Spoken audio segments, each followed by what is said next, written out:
Kembali melanjutkan cerita yang membuat kentang kena tanggung. Di masa lalu, kertas ujian para kandidat ditandai di Istana Kekaisaran. Di masa lalu, praktik-praktik kecurangan sering terjadi di ruang ujian, yang menghalangi istana untuk memilih bakat-bakat terbaik. Untuk mengubah budaya ujian dan memperbaiki sistem, dinasti Naemu menetapkan prosedur yang cukup ketat untuk menandai naskah. Pertama-tama, naskah ujian disegel dalam binder, mirip dengan yang digunakan dalam ujian modern. Meskipun kertas ujian disegel, beberapa penguji yang tidak bermoral memiliki keberanian untuk berbuat curang dengan membaca tulisan tangan para kandidat. Akibatnya, dinasti Naemu mendirikan lembaga transkripsi. Para penguji menggunakan salinan yang telah ditranskripsi untuk menilai kertas ujian. Tindakan ini membawa penyegelan kertas ujian ke tingkat tertinggi. Untuk mencegah para transkriptor melakukan kesalahan, jumlah lembar kertas yang digunakan untuk transkripsi dan warna tinta harus sama. Kertas ujian ditranskripsi dengan pena merah terang yang seragam. Setelah transkripsi selesai, transkripsi tersebut harus dikoreksi. Petugas pengoreksi akan menyerahkan gulungan tinta dan gulungan merah tua kepada peserta untuk memeriksa apakah ada kesalahan dalam transkripsi. Hanya setelah hal ini selesai, barulah mereka melanjutkan ke proses penandaan yang sebenarnya. Namun, prosedur yang tampaknya kedap air ini dicampuri oleh para penguasa, yang memungkinkan putra dan putri dari mereka yang berkuasa untuk bisa diuntungkan. Namun, tahun ini Yang Mulia memerintahkan agar Makas Chow membaca naskah sebelum peringkat diselesaikan, kemudian memutuskan siapa yang akan berada di urutan teratas. Ezobi Yang, kepala 9 menteri utama, berada di tingkat yang sama dengan Makas Chow. Sekarang, melihat Makas Chow memeriksa naskah ujian, yang tentu saja membuatnya sangat tidak senang. Dua penguji lainnya adalah orang keluarga Zhu, jadi Makas Chow adalah 1 lawan 3. Itu adalah tugas yang sulit. Bahkan dengan namanya yang tertera, Makas Chow langsung menyukai lembar jawaban Aaron Xiao. Jika tinggal di kuil yang tinggi, khawatirkan rakyatmu. Jika tinggal di tempat yang jauh, khawatirkan penguasamu. Hal yang utama adalah kekhawatiran dunia, setelah itu kebahagiaan dan kebahagiaan dunia. Makas Chow membaca tulisan ini dan terkejut dengan apa yang dia tulis dan pikirkan, hal yang utama adalah kekhawatiran dunia, setelah itu kebahagiaan dan kebahagiaan dunia. Sekilas dapat diketahui bahwa siapa yang dimaksud lebih tinggi atau lebih rendah dari naskah-naskah ini. Naskah Aaron Xiao harus menjadi yang pertama. Para penguji ini bersikeras bahwa naskah kandidat lain lebih baik. Kandidat itu adalah Ganis Zhu. Jika Makas Chow tidak melihat lembar jawaban Aaron Xiao, jawaban milik Ganis Zhu akan menjadi yang pertama. Peserta tersebut memang memiliki pemikiran yang bagus, tetapi tidak sebagus yang satu ini. Makas Chow sangat terkesan dengan apa yang dituliskan Aaron Xiao, lalu berseru, ini yang pertama. Ini harus menjadi yang nomor 1. Tidak diragukan lagi. Menurutku, tulisan peserta ini lebih mendalam. Zenor Zhu, Menteri Muda Istana Kekaisaran menyuarakan keberatannya. Zenor Zhu sudah membaca kertas jawaban Aaron Xiao. Ketika pertama kali membacanya, dia pikir tulisannya sangat luar biasa. Namun, Zenor Zhu memiliki kerabat. Atasannya juga telah menetapkan bahwa makalah Ganis Zhu harus menjadi yang pertama. Jadi, dia harus mengatakan sesuatu yang tegas dan bersikeras bahwa Ganis Zhu adalah yang pertama. Langit dan bumi, benar dan salah, hitam dan putih lahir, satu pandangan akan mengatakan yang sebenarnya. Apa yang benar dan apa yang salah, aku pikir kalian tidak bisa membedakannya. Jika kalian tidak bisa membedakannya, kenapa kalian masih menduduki posisi penilai di sini sih? Kata Makas Chow membuat hati mereka melonjak penuh keterkejutan. Ezobi Yang dan yang lainnya marah, tetapi mereka tidak berani menyuarakan kemarahan mereka. Jika tidak, mereka juga tidak mendukung Makas Chow. Makas Chow mendengus dingin, karena kita terus berdebat seperti ini, aku juga tidak akan banyak omong. Pengawal, bawa lembar ini kepada Yang Mulia. Baik. Ezobi Yang dan Zenor Zhu tercengang. Yang Mulia benar-benar memperhatikan ujian desa. Ujian desa ini diujikan setiap tahun. Kenapa Yang Mulia memberikan perhatian khusus pada ujian desa tahun ini? Sebelum Ezobi Yang dan Zenor Zhu dapat bereaksi, kertas-kertas itu telah dikirim. Peringkat teratas Ganis Zhu berada dalam bahaya. Di dalam kediaman keluarga Qin. Pada hari pengumuman ujian, kediaman keluarga Qin sudah sibuk meskipun hasilnya belum keluar. Para pelayan telah membersihkan rumah dan beranda telah dihiasi dengan pot-pot bunga baru. Lampu-lampu telah dipasang dan bahkan petasan telah disiapkan untuk merayakan kemenangan. Dalen Qin dan Kaan Qin mengenakan pakaian baru mereka yang mewah, terlihat sangat bangga. Kedua tuan muda kami terlihat sangat tampan dengan pakaian bersulam ini. Hari ini, kalian pasti memenangkan ujian kekaisaran. Kalian pasti yang paling sukses di antara semua anak laki-laki di keluarga ini. Benar, tuan muda kita berbeda, tidak seperti pria itu. Pria itu yang dibicarakan oleh para pelayan adalah Aaron Xiao. Hari ini, kediaman keluarga Qin tidak hanya berbahagia untuk kedua tuan muda mereka, tetapi juga menunggu untuk melihat betapa kesalnya menantu keluarga mereka saat dia gagal. Dalen Qin dan Kaan Qin mencibir serempak. Bagaimana mungkin nama Aaron Xiao dibandingkan dengan mereka? Mereka melompat ke atas kuda mereka dan berkata dengan penuh ambisi, "Nenek, cucu nenek akan melihat hasilnya. Aku pasti akan membawa kabar baik. Pergilah." Nyonya Besar Qin berkata dengan penuh kasih. Saat keduanya berangkat, sekelompok orang dari istana tiba di depan mereka. Sudah menjadi aturan dinasti Naemu bahwa 3 orang pertama di desa kota Amura akan diberitahukan secara langsung oleh pihak istana. Arak-arakan megah yang ada di depan mereka adalah milik istana. Mereka menabuh gong dan genderang, serta mengibarkan pita merah. Hal ini menarik perhatian banyak orang yang ingin mengetahui siapa yang menjadi 3 besar tahun ini. Sekilas, prosesi ini adalah pemandangan yang luar biasa. Orang yang datang adalah Qasim Ma, pejabat kaisar yang datang untuk mengumumkan prosesi tersebut. Qasim Ma adalah orang kepercayaan kaisar. Dia sangat dihormati oleh Yang Mulia. Dia adalah orang yang sangat populer. Keluarga Qin sangat gembira karena Dalen Qin dan Kaan Qin berhasil mencapai 3 besar. Pada saat yang sama, membuat kediaman keluarga Qin dipandang berbeda. Dalen Qin dan Kaan Qin tertegun, kemudian menjadi sangat gembira. Mereka segera turun dari kuda mereka dan berdiri dengan kepala tegak di depan rumah sambil menyaksikan kedatangan penjaga kehormatan. Orang yang menyaksikan ini meneriakkan pujian mereka, mengatakan bahwa kali ini kediaman keluarga Qin telah memenangkan 2 penghargaan sekaligus, yang sangat mengesankan dan belum pernah terjadi sebelumnya. Keluarga jenderal memang berbeda dan mereka sangat hebat. Dalen Qin dan Kaan Qin bahkan lebih bangga pada diri mereka sendiri, makin tidak bisa menyembunyikan ambisi mereka. Begitu Qasim Ma tiba, kedatangannya disambut oleh orang-orang kediaman keluarga Qin, yang berkata dengan gembira, kediaman keluarga Qin telah memenuhi harapannya dan telah menghasilkan 1 talenta lain untuk dinasti Naemu. 1. Mendengar ini, Dalen Qin dan Kaan Qin saling berpandangan. Nyonya Besar Qin tertegun, kemudian segera bersemangat lagi. Baginya, 1 orang saja sudah sangat membanggakan. Karena itu, dia mengatakan, Qasim Ma, kalau boleh tahu, peringkat keberapa? Qasim Ma tersenyum, menjawab dengan penuh penghargaan, Nyonya Besar Qin, peringkat nomor 1. Semua orang di kediaman keluarga Qin makin bersemangat. Mata Hira Qin tersenyum senang. Siapapun dari adiknya yang memenangkan posisi teratas sudah merupakan kehormatan besar bagi keluarga. Cepat, cepat. Nyonya Besar Qin bahkan lebih senang lagi, berkata sambil menoleh ke arah kedua cucunya. Dalen Qin dan Kaan Qin segera berlutut, anugerah kaisar sangat besar. Kediaman keluarga Qin berterima kasih kepada Qasim Ma. Qasim Ma tersenyum senang, merasa bahwa bimbingan kediaman keluarga Qin sangat baik, tidak perlu memberi hormat. Selamat. Kediaman keluarga Qin bahagia dan damai. Qasim Ma berkata sambil tersenyum ramah, setelah aku membacakan surat keputusan, aku harus pergi ke rumah sebelah. Jadi, minta tolong agar Tuan Xiao, yang mendapatkan posisi teratas datang untuk menerima surat keputusan. Telinga Dalen Qin terasa seperti tuli karena ada perkataan yang terus bergema di telinganya, Tuan Xiao. Tuan Xiao, dia tidak ada di sini. Nyonya Besar Qin mengerutkan kening, menahan amarah di matanya, Aaron Xiao telah kembali ke keluarga Xiao yang berada di pinggiran kota. Pagi tadi, Aaron Xiao ini telah mengatakan bahwa seseorang pasti akan datang untuk mengantarkan surat keputusan hari ini. Dia tidak akan membagi kemuliaan ini dengan kediaman keluarga Qin yang tindakannya begitu buruk. Dia akan menyambut surat keputusan itu bersama Ibu Xiao. Semua orang mengira dia sedang bermimpi. Kalaupun surat putusan itu datang, itu bukan ditujukan untuknya. Ternyata apa yang dia katakan benar. Ayo, pergi ke keluarga Xiao. Setelah Qasim Ma dan Nyonya Besar Qin berpamitan, dia memimpin pasukan kehormatan, berbelok dan bergegas pergi ke kediaman keluarga Xiao yang berada di pinggiran kota. Keluarga Qin membeku di tempat saat angin musim gugur yang dingin menerpa dahan-dahan tanaman pot baru yang baru saja dipasang hari ini. Bagi Dalen Qin, bunga-bunga itu tampak seperti Aaron Xiao sedang menggelengkan kepalanya dan menertawakannya. Kerumunan orang terkejut dan tidak ada yang bergerak untuk waktu yang lama.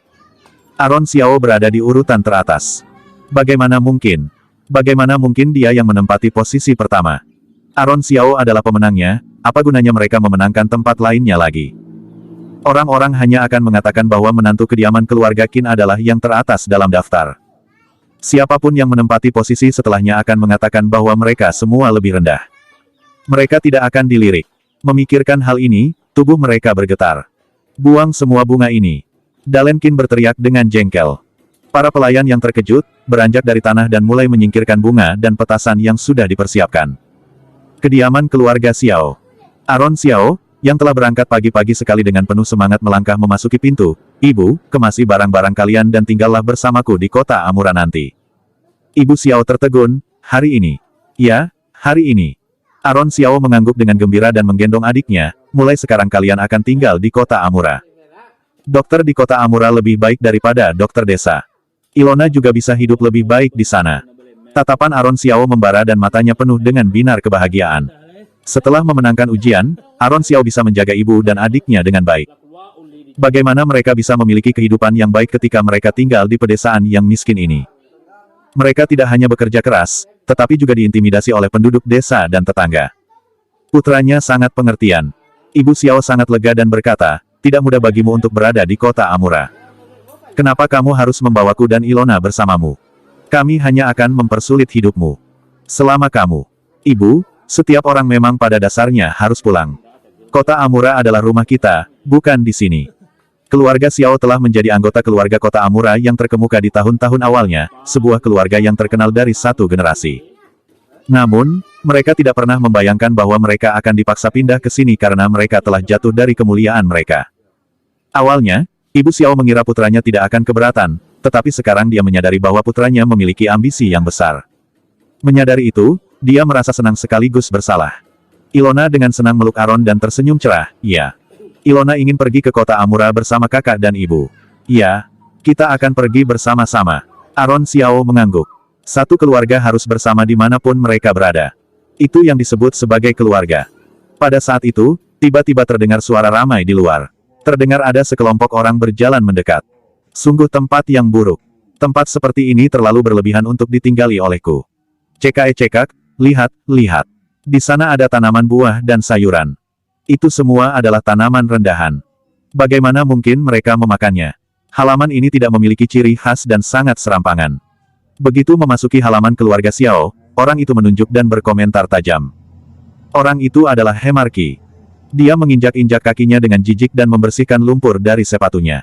Dia melirik Aron Xiao dengan raut wajah gugup, wah, mana orang yang berkata sombong sebulan yang lalu. Aku lihat kamu masih belum punya uang sekarang.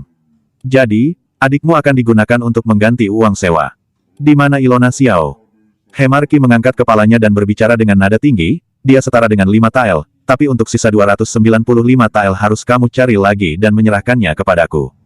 5 tael. Ilona Xiao adalah permata keluarga Xiao, dia hanya menganggapnya setara dengan 5 tael. Aron Xiao menatapnya, kamu mau 1 tangan atau 2 tangan? Hemarki bingung. Apa maksudnya? Hemarki berteriak marah, Aron Xiao, kamu menjadi gila karena miskin. Apa kamu tidak tahu seperti apa kondisi keluargamu? Aku sudah mengasihanimu dengan memberikan harga 5 tael, tapi kamu malah tidak tahu diri. Nona Ilona Xiao, tuan muda datang. Hemarki hendak memasuki pintu dengan senyum licik yang terkembang di wajahnya. Aron Xiao memiliki perawakan yang sangat tinggi, membuat Hemarki membeku dan bahkan tidak bisa melangkah masuk. Keterlaluan, kamu, pengawal. Hemarki sangat marah sampai dia mengentakkan kakinya dan berteriak, masuklah ke dalam dan bawa apa yang aku inginkan. Lancang. Hemarki mengerutkan kening, lalu mengatakan, ku dengar kamu membuat heboh di Aula Neom. Tapi apa boleh buat, sulit untuk mengalahkan seorang pahlawan kalau hanya mengandalkan dirimu yang tidak punya kemampuan. Aku akan melihat apakah kamu masih memiliki kesombongan yang sama hari ini. Beri aku 300 tael. Kalau tidak, aku akan menjual Ilona Xiao pada seorang di rumah bordil. Hemarki datang untuk meminta uang, tetapi dia telah mengungkit masalah Aula Neom. Jadi, sepertinya dia datang tidak hanya karena ingin meminta uang, tetapi memiliki rencana lain. Keluarga Xiao sangat ramai hari ini. Penduduk desa berkumpul lagi untuk menggosokkan garam ke dalam luka keluarga mereka. Ilona Xiao bernilai 5 tael, betapa murah hatinya Hemarki. Kami bertani selama setahun, untuk makanan dan minuman, kami bahkan tidak memiliki 1 tael pun yang tersisa. Ya, betapa murah hatinya. Ilona Xiao hanya bisa makan saja. Aku rasa 1 tael pun tidak sepadan. Kita tidak bisa melawan kekuatan sepertinya. Lebih baik mengatakan ya dengan cepat daripada Hemarki bahkan tidak akan memberikan 5 tael untuk Ilona Xiao. Ilona Xiao, aku datang. Hemarki yang cabul dan sombong. Dia berjalan sambil menggosokkan kedua telapak tangannya, lalu mengatakan, di mana kamu bersembunyi? Keluarlah dan pulanglah denganku. Aku pasti akan mencintaimu dengan baik. Saat mengatakan ini, dia menjilat sudut mulutnya. Adik Aron Xiao adalah seorang gadis yang sangat muda, jadi dia sangat cocok untuk diajak bermain-main. Hemarki. Teriak Aron Xiao, meronta-ronta mati-matian, tetapi ditahan oleh pengawal yang datang bersama Hemarki. Kalau kamu berani menyentuh adikku satu jari pun, aku akan membunuhmu. Omong kosong. Kalau mau bicara, setidaknya kamu harus punya kemampuan untuk melakukannya. Hemarki menatap Aron Xiao dengan tatapan kosong, lalu melangkah menuju rumah. Jika dia tidak membawa adik perempuan Aron Xiao pergi hari ini, jangan memanggilnya Hemarki. Dia tidak hanya akan menjual Ilona Xiao, tetapi sebelum dia melakukannya, dia dan orang yang dia bawa akan memastikan untuk menikmati gadis kecil itu terlebih dahulu. Hiks. Ilona Xiao melihat Hemarki melangkah mendekat, wajahnya pucat karena ketakutan dan matanya mulai meneteskan air mata. Hemarki mengambil beberapa langkah ke dalam dan akhirnya melihat Ilona Xiao. Dia menyeringai pada Ilona Xiao, yang bersembunyi di sudut, lalu tersenyum cabul, keluarlah, kakakmu tidak bisa melindungimu. Siapa lagi yang kamu harapkan untuk menyelamatkanmu? Aku bisa membuatmu tetap makan dan minum selama sisa hidupmu. Kamu bisa belajar puisi, kaligrafi, dan melukis dari ibumu di rumah bordil. Kamu sangat beruntung. Mata Ilona Xiao sudah penuh dengan air mata. Dia meringkuk di pelukan ibu Xiao dan berteriak, "Ibu, aku tidak mau pergi." Hemarki. Hentikan. Aron Xiao berteriak sambil meronta, tetapi tidak bisa bergerak. Hemarki yang mendengar itu hanya mengabaikannya, lalu mengatakan, "Jika kamu terus berdebat, aku akan menjual ibumu juga." Aron Xiao sangat marah, "Kamu melakukan ini pada mertua kediaman keluarga Qin. Hati-hati atau kepalamu akan melayang." Hemarki memberikan decihan dan tatapan sombong, "Jangan membohongiku dengan menyebutkan jenderal tua itu. Kamu adalah menantu yang tidak diinginkan. Kediaman keluarga Qin tidak tertarik padamu. Aku melakukan pelayanan yang baik dengan menyelamatkan keluarga Xiao." Dia menatap Ilona Xiao sambil tersenyum, "Jangan takut, aku seorang pria sejati dan sangat lembut." Aron Xiao berusaha keras untuk membebaskan diri, tetapi dia terjepit di dinding. Dekrit kekaisaran telah tiba. Tiba-tiba, suara genderang terdengar di luar halaman. Lalu, seseorang berteriak, "Dekrit kekaisaran telah tiba. Terimalah dekrit kekaisaran." Hemarki tertegun dan saling memandang dengan yang lainnya. Mungkinkah dia salah dalam mendengar sesuatu? Dia menjulurkan kepalanya dan melihat bahwa ada gong dan genderang, pita merah berkibar dan ledakan tasan setelah Kasim Ma turun dari kuda. Beberapa pejabat istana mengikuti di belakang Kasim Ma, masing-masing memegang sesuatu di tangannya, ditutupi dengan kain merah. Anggota keluarga Qi yang membuat Aron Xiao terperangkap dalam cengkeraman maut melonggarkan cengkeraman mereka dan bergerak setengah meter untuk menarik jarak dengannya. Kasim Ma melirik ke arah orang-orang itu dan melihat raut kelemahan di wajah mereka. Jadi, dia menatap mereka dengan tatapan dingin dan berkata dengan lantang, "Aron Xiao, terima dekrit kekaisaran." Aron Xiao melangkah maju dan berlutut dengan mengibaskan lengan bajunya. Dekrit kekaisaran tiba, seolah-olah kaisar sendiri yang hadir. Hemarki bergidik dan berlutut bersama penduduk desa, tidak berani bergerak. Pada tahun ke-41 dinasti Naemu, ujian desa yang diadakan di kota Amura, Aron Xiao, putra berbakat dari kota Amura menduduki peringkat teratas. Dengan ini, akan diumumkan kepada dunia. Seluruh negeri merayakannya bersama. Bangsa ini merayakannya. Pada titik ini, beruntunglah Aron Xiao memiliki pengetahuan tentang aturan kuno dalam menerima dekrit kekaisaran. Jika tidak, dia akan berteriak, "Saya menerima dekrit kekaisaran." Setelah itu, dia akan dicambuk karena bersikap tidak sopan. Pada zaman dahulu, ada beberapa masalah dalam menerima dekrit kekaisaran, karena seseorang harus berlutut 3 kali dan membungkuk 9 kali. Aron Xiao membungkuk dan berkata, "Salam. Terima kasih atas anugerah kekaisaran. Saya menerima perintah." Dengan setiap kata yang terlontar, dia menundukkan kepalanya dan meneriakkan dengan penuh hormat. Kasim Ma mengangguk setuju. Seperti yang diharapkan dari seorang pria dari keluarga terkenal. Perilaku keluarga Xiao sangat etis. Jika orang lain yang memenangkan posisi teratas, mereka akan terlalu sibuk dan bingung bahkan untuk membungkukkan badan karena kegembiraan yang mereka rasakan. Saat kerumunan orang menyaksikan dengan kagum, Aron Xiao menerima keputusan itu dengan tenang. "Juara Provinsi Xiao, ini adalah hadiah untukmu dari Yang Mulia." Kasim Ma meminta Aron Xiao berdiri dan memerintahkan agar kain merah itu diangkat. Sebuah batu tinta. 3 kuas dengan awan merah dan burung bangau. 100 lembar kertas. 200 tael emas. Kerumunan orang mengagumi 200 tael emas itu dan menatap dengan kagum pada emas yang berkilauan. Namun, Aron Xiao kehilangan fokusnya pada batu tinta di depannya. Emasnya memang tidak langka, tetapi batu tinta ini adalah karya seni yang luar biasa. Bahkan di museum modern sekalipun, batu ini adalah karya seni kelas 1. Batu tinta ini adalah salah satu batu tinta terbaik, tidak menggenang, menghasilkan tinta dengan cepat. Tintanya halus, tulisannya halus dan warna tulisannya tidak berubah dari waktu ke waktu. Jika menekan batu tinta dengan tangan, batu tinta yang keluar berwarna biru dan hijau dan airnya tidak mengering dalam waktu lama. Inilah sebabnya mengapa pepatah kuno sangat tertarik dalam mempelajari tinta dan sangat populer di kalangan sastrawan. Selain batu tinta, kuas dan kertas adalah mahakarya kuno yang tidak selalu tersedia bagi kaum bangsawan. Kali ini, Kaisar telah mencurahkan hati dan jiwanya untuk memberikan hadiah ini. Terima kasih, Tuan. Kasim Ma menunjukkan wajah yang ramah. Juara Provinsi Xiao, kebetulan aku sedikit haus, bisakah juara Provinsi Xiao memberiku secangkir teh? Silakan. Aron Xiao membungkuk dengan sopan dan Kasim Ma mengangguk, lalu melangkah masuk ke dalam rumah. Hemarki berlutut di lantai dan bergerak ke samping dengan ketakutan begitu melihat Kasim Ma masuk. Aron Xiao merebus air, membuat teh dan membawanya. Kasim Ma, silakan dinikmati tehnya. Hemarki, yang sedang berlutut, tidak berani mengangkat pandangan matanya. Dia menundukkan kepalanya, wajahnya sudah pucat, dalam hati memohon agar Kasim Ma tidak memperhatikannya. Kekayaan kecil keluarga Qi tidak mampu mengacaukan kediaman keluarga Qin. Sekarang, sepertinya dia bahkan tidak mampu mengacaukan Aron Xiao. Kasim Ma menyesap teh yang disuguhkan, mengalihkan pandangannya dan berkata, siapa kamu? Hemarki bergidik ketakutan, berkeringat dingin sampai membasahi pakaiannya. Dia bergidik ketakutan, keringat membasahi pakaiannya. Aku, tetangga juara Provinsi Xiao. Tetangga. Tetangga macam apa yang berani mengambil keuntungan dari rumah juara Provinsi Xiao? Kasim Ma tersenyum muram. Hemarki berkeringat dingin, tetapi Kasim Ma, yang sudah pernah menemui banyak macam orang dan berasal dari latar belakang desa, tidak menyukai orang seperti Hemarki.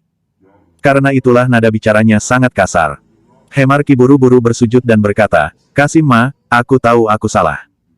Demi aku yang tetangga juara Provinsi Xiao, tolong ampuni aku sekali ini. Aron Xiao hampir tertawa terbahak-bahak saat mendengar ini. Alis Kasim Ma berkerut dan wajahnya menjadi sedikit tenang. Dia bertanya, juara Provinsi Xiao, apakah dia mengatakan yang sebenarnya? Hemarki mengatupkan kedua tangannya penuh permohonan. Tuan keluarga Qi menjagaku dengan baik. Hari ini, dia menghargai adikku dengan 5 tael perak untuk meringankan bebanku. Aron Xiao menatapnya dengan dingin. Awalnya, dia mengakui kebaikan Hemarki, kemudian menikamnya tanpa ampun. Pukulan telak ini membuat mata Kasim Ma menjadi lebih tajam ketika mendengar kata-kata 5 tael. Hemarki bersujud dengan panik, apa yang terjadi hari ini adalah kesalahanku. Itu karena aku tidak tahu diri dan tidak tahu batasan. Aku memohon kepada juara Provinsi Xiao untuk memaafkanku kali ini. Aron Xiao tersenyum hambar, tetapi tidak mengeluarkan suara. Kasim Ma mengatakan, lalu uang sewa apa yang akan kamu ambil hari ini sebesar 300 tael? Hemarki gemetar ketakutan dan suaranya sedikit tercekat, aku di sini untuk menagih uang sewa, tidak. Aku tidak datang untuk menagih uang sewa. Aku datang untuk... Hemarki tidak bisa berpikir jernih dan menamparkan dirinya sendiri dengan keras, aku juga salah. Aku seharusnya tidak datang untuk menagih uang sewa. Tolong ampuni aku. Kasim Ma menoleh ke Aron Xiao untuk konfirmasi dan Aron Xiao mengangguk, aku minta maaf karena membuat Kasim Ma melihat lelucon ini. Tahun sebelumnya, keluarga kami mengalami panen yang buruk dan berhutang sewa kepada keluarga Qi. Jadi, sebelum Aron Xiao menyelesaikan kalimatnya, Hemarki melambaikan tangannya, aku tidak akan meminta uang sewa. Aku tidak akan memintanya. Keluarga Xiao bukanlah orang yang mengingkari utang. Aron Xiao tersenyum tipis, lalu kembali menimpali dengan ramah, 300 tael perak yang diminta Hemarki, sekarang aku bisa membayarnya. Aku akan mengambilnya untukmu. Dia tampak bermurah hati, tetapi sikapnya ini sama saja dengan menggali lubang besar untuk Hemarki. Hemarki hampir menangis, memohon agar Aron Xiao berhenti berbicara. Dia akhirnya mengerti mengapa Aron Xiao mengatakan kepadanya sebulan yang lalu bahwa dia tidak berani mengambil 300 tael yang diberikan kepadanya. Itu karena dia takut untuk menerimanya.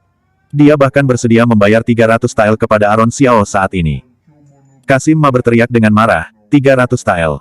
Itulah tindakan yang dilakukan oleh perampok. Kalian, keluarga Qi, jebat juga rupanya. Keluarga Qi berani sekali menggertak seorang juara Provinsi Xiao. Sepertinya kalian sudah lama menindas orang lain seperti ini.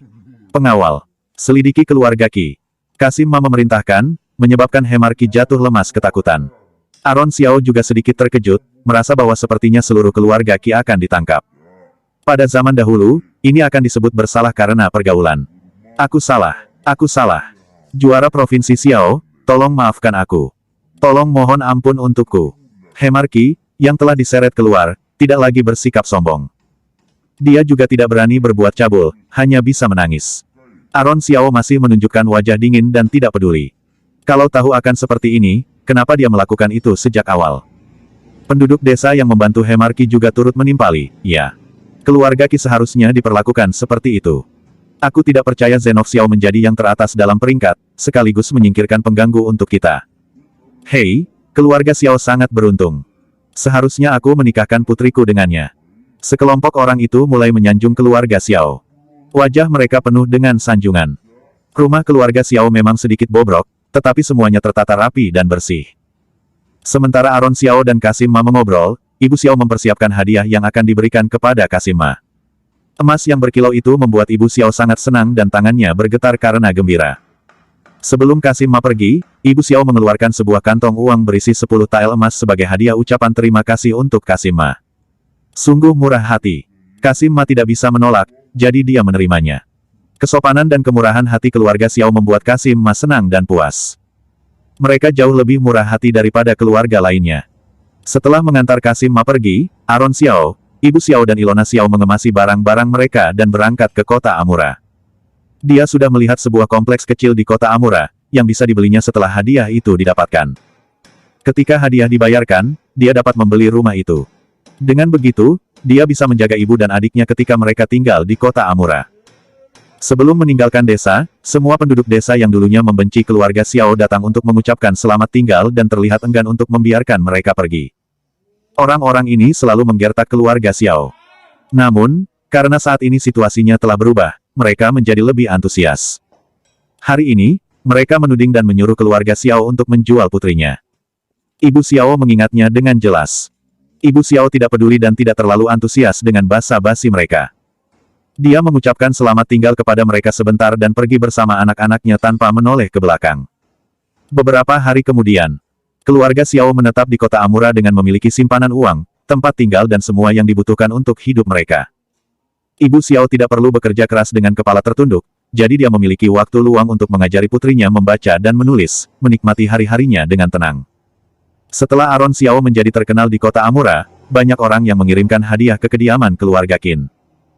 Untuk menyelamatkan muka kediaman keluarga Qin dan untuk mencegah orang-orang mengatakan bahwa keluarga Qin memperlakukan menantunya dengan buruk, Nyonya Besar Xiao mengatur sebuah rumah untuk ditinggali oleh Aron Xiao, dengan beberapa pelayan dan pembantu yang melakukan pekerjaan dengan baik.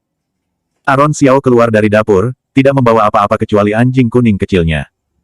Seiring dengan meningkatnya status Aron Xiao, anjing itu tidak lagi kelaparan dan dengan senang hati makan daging dan tulang setiap hari. Kehidupan Aron Xiao menjadi lebih baik. Mereka yang bekerja sebagai budak dan pelayan tidak lagi berani menatap secara nyalang dan merendahkan. Kabarnya Dalen Qin dan Kaan Qin merasa terlalu malu dan terus tinggal di dalam kamarnya dan menutup diri. Aron Xiao begitu sibuk mempersiapkan diri untuk ujian yang akan datang sehingga dia juga tidak terlalu peduli dengan keluarga mereka. Namun, apa yang terjadi akan tetap terjadi.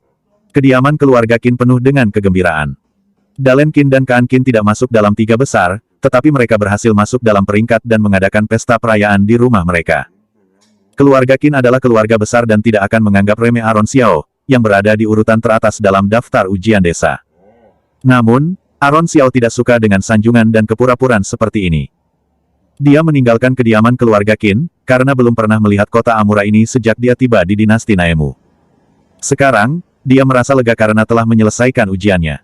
Jadi, tiba saatnya baginya untuk berjalan-jalan. Begitu dia melangkah keluar, beberapa orang asing melihat sekeliling dalam jarak yang tidak terlalu jauh dan sedikit terkejut melihat Aron Xiao mendekat. Salah satu dari mereka hendak melangkah maju untuk menyapa, tetapi ditarik kembali oleh yang lain, "Jangan pergi." Orang ini mungkin berada di urutan teratas, tapi masih ada ujian yang akan dilakukan. Masih belum bisa dipastikan siapa yang akan menjadi yang terakhir. Dia telah menjadi duri di sisi keluarga Zhu dengan bersikap begitu berani. Kamu ingin mendekatinya, apa kamu juga ingin ditargetkan oleh keluarga Zhu? Pria yang ditarik mundur itu ragu-ragu sejenak dan harus mundur selangkah. Aron Xiao mendengarnya dan berjalan ke depan, tidak sedikit pun merasa tidak senang. Orang-orang ini menyembah yang tinggi dan menyepelekan yang rendah. Dia tidak peduli dan tidak mau dikaitkan dengan orang seperti itu. Apa karena hanya masalah ujian desa, dia jadi ditargetkan oleh keluarga Zhu? Keluarga Zhu, seperti keluarga Qin, terlalu berpikiran sempit. Sejumlah kereta kuda mewah melaju di sepanjang jalan kota, semuanya menuju ke kediaman keluarga Qin. Salah satu kereta kuda yang berjalan sedikit lebih lambat dan mencapai gerbang utama keluarga Qin, di mana seorang pejabat membuka tirai dan menatap Aron Xiao dengan tatapan dingin. Tatapan itu dimaksudkan untuk mengejek Aron Xiao karena tidak memiliki kereta untuk dinaiki. Aron Xiao tidak bisa menahan. Orang-orang zaman dahulu sangat licik dalam mengkritik, hanya dengan tatapan saja sudah cukup. Jika Aron Xiao tidak melihat banyak hartawan yang memamerkan kekayaan mereka, dia tidak akan tahu bahwa orang ini memamerkan bahwa dia memiliki kereta kuda. Setelah satu kali melihat Aron Xiao, pejabat itu sangat tidak sabar untuk menurunkan tirai, seolah-olah melihatnya lebih lama lagi akan membuatnya merasa mual. Abu dari kereta itu menerpa wajah Aron Xiao. Kereta barusan adalah kereta kuda dengan 4 kuda. Kereta sekretaris menengah dari 3 bangsawan 9 menteri utama. Kereta kelas ini tidak hanya kuat dalam hal kekuatan dan penggerak 4 kuda, tetapi juga merupakan langkah maju dari kereta 2 kuda para pejabat menengah dalam hal pertimbangan keselamatan dan peralatan. Ini setara dengan mobil-mobil mewah yang harganya lebih dari 1,6 miliar, seperti Audi Q7, Mercedes-Benz G-Class, BMW seri 7, Land Cruiser dan yang lainnya. Aron Xiao tidak memiliki teman atau musuh dalam dinasti ini. Pejabat ini, dengan wajah penuh kebencian dan ketidakpuasan, mungkin berasal dari pihak Nados Su. Ganis Su mendapat tempat kedua dan dipaksa untuk tunduk kepada Aron Xiao. Kabarnya, dia tinggal di kediamannya selama beberapa hari terakhir dan tidak keluar untuk menemui siapapun yang datang mengundangnya. Kalau sebelumnya, dia akan keluar lagi untuk memamerkan bakatnya yang luar biasa. Dengan beberapa orang yang lewat, yang begitu mencemooh Aron Xiao, mungkin sudah menjadi rahasia umum bahwa Nados Su tidak menyukai Aron Xiao. Kamu mau pergi kemana? Saat Aron Xiao hendak berjalan-jalan, Malek Qin, yang baru saja kembali dari luar, berkata dengan dingin, keluarga mengadakan jamuan makan hari ini. Meskipun kami tidak ingin mengundangmu, kamu tidak boleh absen. Setelah mengatakan itu, Malek Qin menariknya kembali untuk masuk ke kediaman keluarga Qin dengan menarik tangannya. Sialan. Orang-orang keluarga Qin benar-benar brutal. Tidak masalah jika mereka tidak mengundang Aron Xiao ke perjamuan. Aron Xiao juga tidak peduli. Namun, sekarang dia memaksanya untuk menghadiri perjamuan. Ada terlalu banyak orang yang hadir hari ini. Jika Aron Xiao membuat keributan, kabar akan sampai ke telinga ibunya dan mungkin ibunya akan khawatir bahwa kediaman keluarga Qin menggertaknya. Lepaskan. Aku akan masuk sendiri. Aron Xiao melepaskan tangan Malek Qin. Setelah itu, dia melangkah lantang ke dalam rumah. Malek Qin mengepalkan tinjunya. Dia merasa bahwa Aron Xiao menjadi yang teratas dalam daftar ujian desa adalah hal yang besar. Apa pikir dia sangat hebat karena menjadi nomor 1 dalam ujian desa? Aron Xiao bahkan tidak menatapnya dan menghilang ke dalam kerumunan. Saat ini, kediaman keluarga Qin sudah kedatangan banyak orang dan rumah itu sangat ramai. Para pejabat bergiliran bersulang untuk Nyonya Besar Qin, Dalen Qin dan Kaan Qin, memuji mereka dan meneriakkan kekaguman mereka. Wanita tua itu tersenyum, kedua anak laki-laki itu bahkan lebih senang dengan diri mereka sendiri, menyapa mereka semua secara bergantian. Aron Xiao sudah datang. Dia mencari tempat dengan lebih sedikit orang, duduk dan menikmati segelas anggur. Astaga! Apa-apaan ini? Aron Xiao melihat gelasnya dan mengerutkan kening. Dia tidak terlalu memperhatikannya saat dia minum dengan Keksar Wei sebelumnya. Namun, saat dia menyesapnya dengan serius hari ini, dia merasa bahwa minuman ini sangat tidak enak.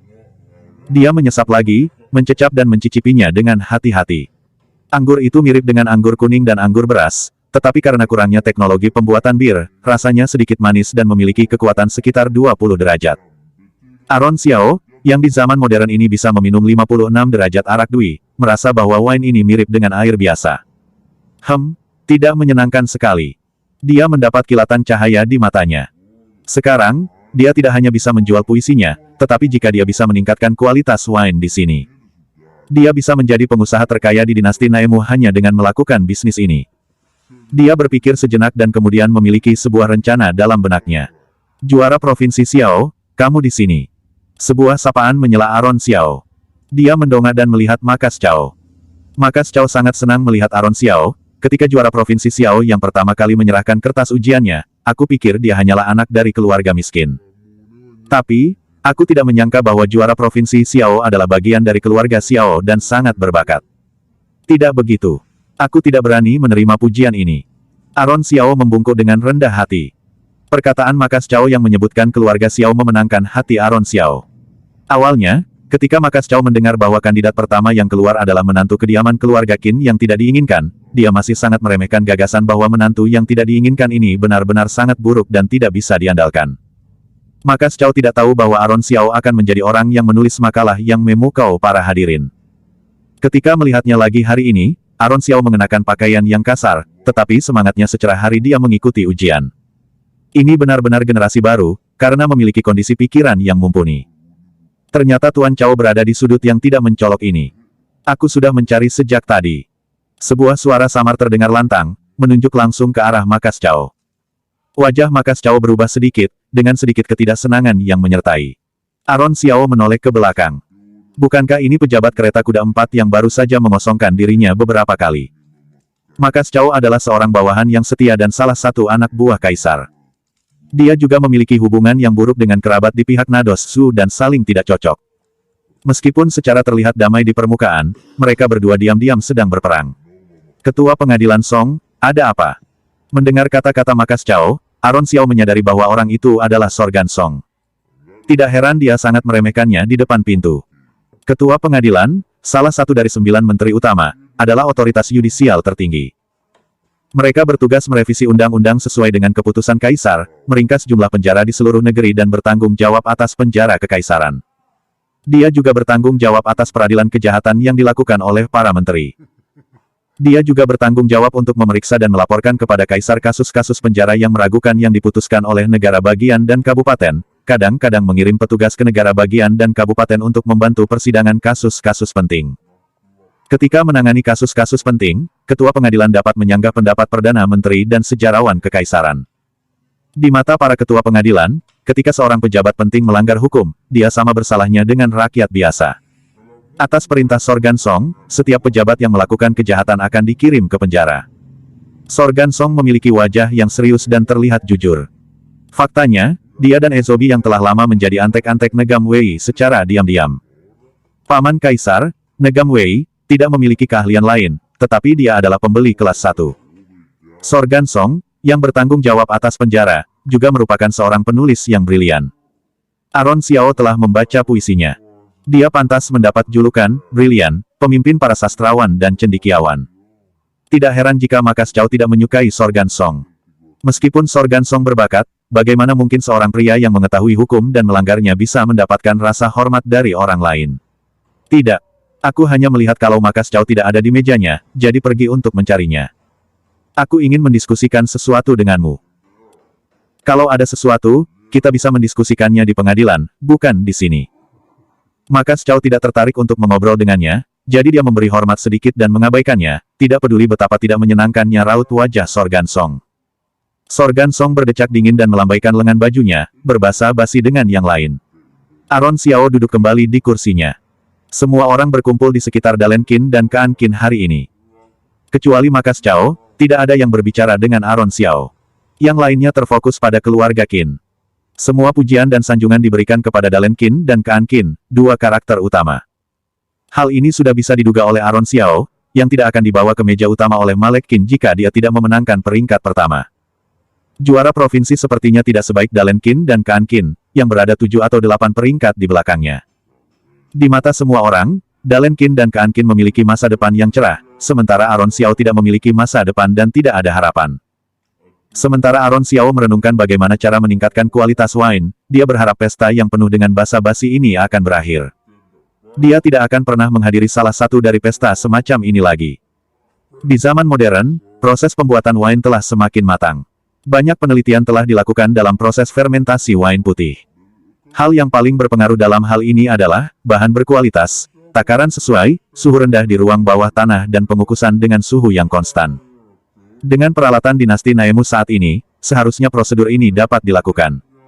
Pada saat itu, orang-orang itu akan mabuk dengan aroma anggur yang lesat. Aaron Xiao seperti melihat perak putih memanggilnya. Saat ini, para sastrawan adalah kaum bangsawan, masing-masing membanggakan diri sebagai orang yang bergaya dan tidak menyentuh separuh uang untuk dianggap bangsawan. Mereka meremehkan rakyat jelata yang sibuk dengan mengumpulkan tael perak berkat latar belakang keluarga mereka yang kuat. Aaron Xiao berbeda. Promosinya adalah nomor 2 setelah menjadi kaya. Jika tidak, bukankah keahliannya akan sia-sia? Untuk membuat negara kaya dan rakyatnya kuat, pertanian dan teknologi harus dikembangkan dengan giat. Dengan mulut mulia seorang sastrawan, seseorang bahkan tidak dapat memahami makna hidup yang sebenarnya. Ini adalah jalan buntu yang telah dieksploitasi oleh Zhenov Xiao di masa lalu, ketika dia begitu sibuk membaca buku-buku bijak sehingga dia tidak bisa melihat keluarganya kelaparan dan kedinginan. Pikiran Aron Xiao membuat darahnya mendidih. Dia meminum beberapa gelas anggur, meskipun rasanya sangat tidak enak. Selama perjamuan, Sorgan Song, yang telah mencoba untuk membuat masalah, melihat sekeliling ruangan dan setelah beberapa saat berpikir, matanya tertuju pada Aron Xiao. Dia mengatakan, aku mendengar tentang pertempuran Aula Neom. Juara provinsi Xiao sukses besar. Sekarang dia telah memenangkan posisi teratas dan semua orang membicarakannya. Sungguh luar biasa bahwa seorang dari kediaman keluarga Qin bisa sehebat itu. Aron Xiao mengira Sorgan Song memujinya secara sengaja, yang tiba-tiba muncul dengan frasa bodoh itu benar-benar picik. Ini bukan pujian. Ini adalah upaya untuk membuat Aron Xiao terlihat buruk di depan umum. Apalagi kalau bukan upaya yang disengaja untuk mempermalukannya pada kesempatan seperti itu. Keluarga Zhu benar-benar pecundang yang menyebalkan. Keluarga mereka tidak bisa memenangkan posisi pertama, jadi meminta Sorgan Song bermain-main dengan mulut menjengkelkan ini. Sorgan Song tersenyum tipis, mumpung banyak orang di sini, mengapa kita tidak mendengar puisi juara provinsi Xiao? Ketika Sorgan Song mengatakan ini, tidak hanya Aron Xiao yang tidak senang, tetapi Dalen Qin dan Kaan Qin, yang tidak mau kalau fokus untuk mereka terbagi, memandang Aron Xiao dengan kebencian. Baru-baru ini, Aron Xiao menjadi sangat populer sehingga semua orang hanya mengetahui namanya. Semua bakat lainnya dibayangi oleh cahayanya. Maaf, tapi aku mungkin akan mengecewakan kebaikan Tuan Song. Aku minum banyak anggur hari ini dan pikiranku sedikit berkabut. Bukan berarti Aron Xiao tidak bersedia melakukannya. Lamusa harus melantunkan puisi yang begitu indah untuk seseorang yang pantas menerimanya. Untuk memainkan piano untuk seekor sapi seperti Sorgan Song, rasanya kasihan sekali piano itu. Juara provinsi Xiao tidak bersedia melakukannya. Sorgan Song mengangkat alisnya sedikit, apakah karena kamu tidak berpikir orang-orang yang hadir tidak layak untuk puisimu atau apakah semua puisimu tidak pada kenyataannya, yang tidak dibuat olehmu sendiri? Sebelum kata-kata itu keluar dari mulutnya, orang-orang di ruangan itu tertawa seolah-olah Sorgan Song telah menceritakan lelucon yang hebat. Keluarga Qin berdecak ketus. Kira Qin makin puas karena bisa memperlakukan Aron Xiao seperti musuh. Aron Xiao sudah tahu bahwa orang-orang yang disebut orang kuat ini tidak akan melepaskannya dengan mudah. Salah bagi seorang anak miskin untuk tidak membuat nama untuk dirinya sendiri. Salah juga jika dia membuat nama untuk dirinya sendiri. Makin banyak hal ini terjadi, makin dia harus membuat nama untuk dirinya sendiri. Dia tidak akan membiarkan keluarga Xiao diganggu oleh semua orang. Aron Xiao tersenyum ringan dan berkata, Tuan Song meragukanku, aku juga tidak akan membela diri. Aku bisa menahan diri, karena akan tiba saatnya di mana nanti semuanya akan terbuktikan. Satu-satunya hal yang aku tidak mengerti adalah, apakah Tuan Song meragukanku atau mempertanyakan keputusan Kaisar. Cerita bersambung.